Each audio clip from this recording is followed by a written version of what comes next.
What's up, guys? Here are the top 5 strategies for investing in self-storage. Now, before I continue, before I go, please like and subscribe.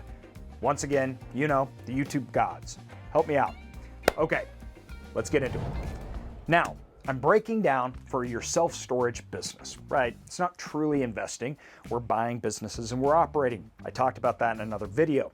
Now, there's 5 ways to do this. 5 ways that you can go about that you will yield you a lot of income, build a lot of wealth.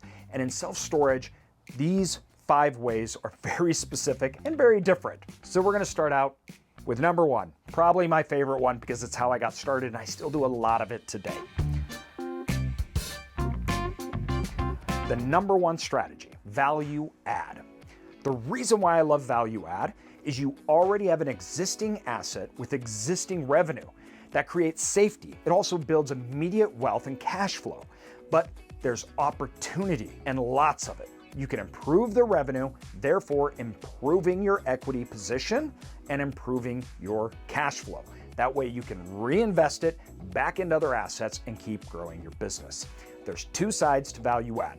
The first side is operational. That just means running of the storage facility, revenue management, right? Maybe if there's employees there, automating, marketing, things like that. The second side is capital expenditures. This means this thing's run down and I got to do a lot of work, but once that's done, maybe I pave it, repaint it, fix doors, redo the office. Once that's done, the value offering to future tenants is now changed so I can charge a higher price and make more money. Number 2, the second strategy for self-storage is an extremely powerful wealth creation strategy. Now, there is more risk involved in it and it takes longer time. This is development.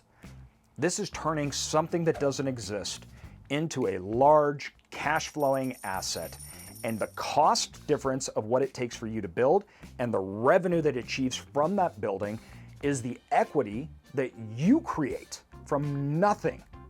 I love that. I love the creation process of it. And I love the equity creation because in development, it can be very, very large. You can receive huge windfalls that can propel you to a whole nother level. Now, there's some major downfalls with development. It takes years to do. There is no existing revenue to know exactly what the demand is. So with development, it's really important to understand 3 things. Overall demand, how much current demand is in that market, and how much that market can absorb of new storage coming onto it. You don't want to develop a storage facility, there was no demand, and now you have vacancy and nobody can fill it up. That would be a big problem. The next thing, you need to understand how much revenue can be achieved from your units. So after I build it, what different units can I sell for at what price? And what's the cumulative total of revenue? The third one, conversions. Conversions have been a big thing on self-storage. We started years ago. We're buying bankrupt super Kmarts, retail centers, and including office buildings that went under during the COVID crisis, right at the start when markets freeze down. We took advantage of the discrepancies in the market, the valuations that it put on these things, and we can turn that into a storage facility. So the valuation of commercial real estate works like this. However much money that it produces, and I can buy it for and make a return, that yield, that's where you get the value. Well, when retail centers, nobody wanted to get a $100,000 retail center because Shopkos and all the people that were going to use that space are going under. They've been completely disrupted. That means the value of it has gone way down, not because somebody doesn't want to use it, but because the use of it is not very high. So you can put all sorts of different things, but the yield from it, the revenue it can produce is really, really low. Nobody really knew what to do with them. Now, we could buy them at what was a perceived much lower value, got them, put storage units in, and the revenue associated with that asset was way, way higher. It's this spread, a ginormous spread. And we took advantage of that and that worked really, really well. Now, the same thing with development comes in with conversions. You have to be very careful on demand. You have to be very careful about getting permits, cities allowing you to do this, understanding capital expenditures associated with HVACs, roofs, everything else that comes with buying an existing building. So there is inherently a lot of risk, but when done right, it can also produce a ton of value. The fourth strategy, expansions. That's when you buy a facility, it's already existing, already has assets, already has revenue, but has more room of vacant land that you can build and expand it. This is a wonderful hybrid between buying, value add, and development. This is how we got started in development. We didn't develop outright. We bought an existing asset that had cash flow. We improved the cash flow. The bank gave us more money to use on bare land and to build more storage units, therefore increasing it even more. Why is this one so powerful? Because your fixed expenses don't change. So everything that you expand on, that goes straight to the top line.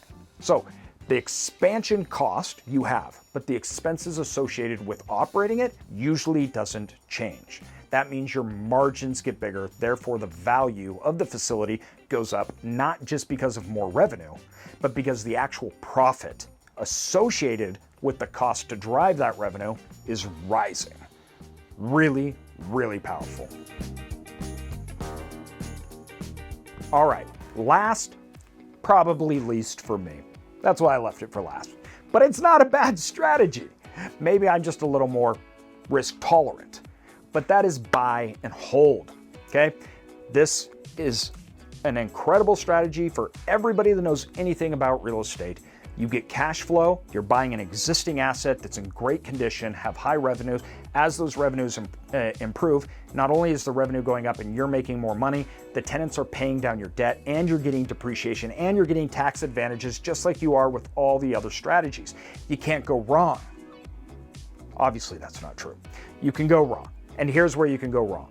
You buy it wrong. You need to look at demand associated with that asset, and you need to look at the price that you're buying it. Now, I look for my margin of stupidity. You've probably heard me talk about this, but I need to be buying and I need to have some room to where things can go wrong, that I'm accounting for my own stupidity. This is very, very important because I'm not perfect and I know I'm not the smartest person around. With that said, I have to build that in. For buy and hold, that's really important. A lot of people today are buying as if nothing will go wrong, and that is not reality. During 2008, we bought a lot of assets because a lot of people had priced and bought those assets as if the underlying revenue would never change for any reason. And that turned out to be a horrible assumption. Don't make that mistake. But with that, those are the 5 strategies to get into self-storage, to get a lot of revenue, a lot of income, and build wealth. And each one of them is very unique. They all hold pros, cons, risks, benefits, and you gotta analyze it. You may have certain strategies that fit best for your situation. You should exploit those strategies. When I got started out, value add was the best for me. I didn't have lots of time. I understood business. I didn't understand real estate. I didn't understand developing or anything else like that. So I needed something that was safe. I needed it to produce cash flow that would pay my bills, give us profit, and then I needed to figure it out. But I knew that through some simple things like marketing, different business activities like operations that I understood, I could improve the overall revenue and increase the yield. So it worked for me. We used it, we got into it, and we moved into those other strategies. So do what works best for you.